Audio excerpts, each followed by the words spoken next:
12 ni midogo kweli?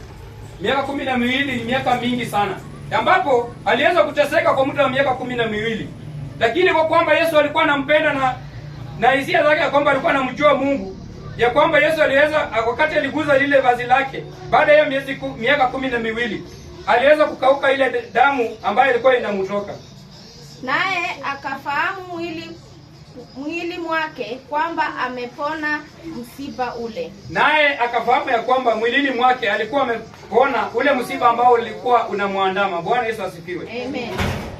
Mara Yesu hali akifahamu nafsini mwake kwamba Yesu naye alifahamu nafsini mwake kwamba kuna nguvu ambazo zilimtoka Yesu ambazo hazikuwa nguvu za kawaida.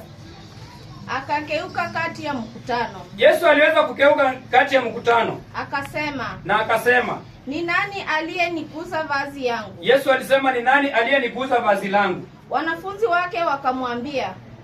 wake walimwambia kwamba, je, wawaona makutano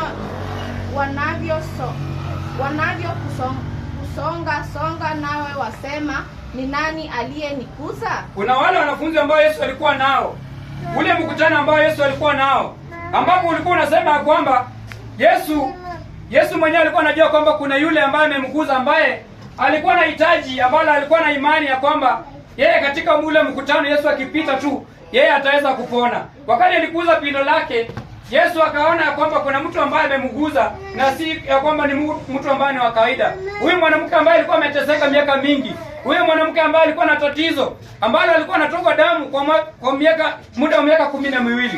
Wakati alipokuza Yesu alifahamu ya kwamba kuna mtu ambaye amemguza, na hizo nguvu ambazo zilikuwa zimemtoka ilikuwa kwamba kuna mtu ambaye ako na tatizo mahali, na ambapo ile tatizo kwamba ilikuwa ushuhuda ya kwamba kuna mtu ameweza kupata uponyaji. Bwana Yesu asifiwe. Amen. Endelea. Akatazama pande zote ili amuone yule aliyelitenda neno hili. Aliweza kukeuka pande zote ili akaweza kuona ni nani ambaye alikuwa ametenda lile tendo. Na yule mwanamke akaigiwa na hofu. Yule mwanamke aliingiwa na hofu na kutetemeka. Alianza kutetemeka. Akijua lilipompata. Alipojua kwamba lile ambalo limempata, akaja akamwangukia. Alikuja akamwangukia Yesu. Akamueleza ukweli yote. Ndio. Okay. Akamwambia, yeye alimwambia Yesu, binti, imani yako imekuponya. Asante. Bwana Yesu asifiwe. Amen. Ya kwamba tunapata kwamba imani ambayo ulio nayo, imani yake huyu mwanamke iliweza kumponya.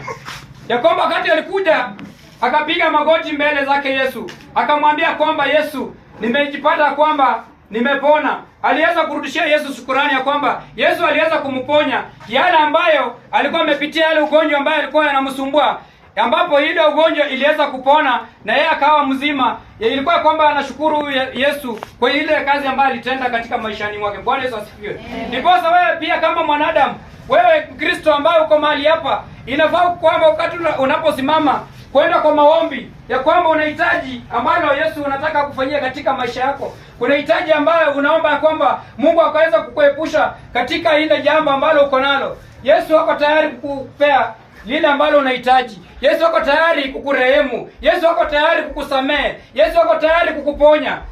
Bwana Yesu asifiwe. Amen. Tusimame.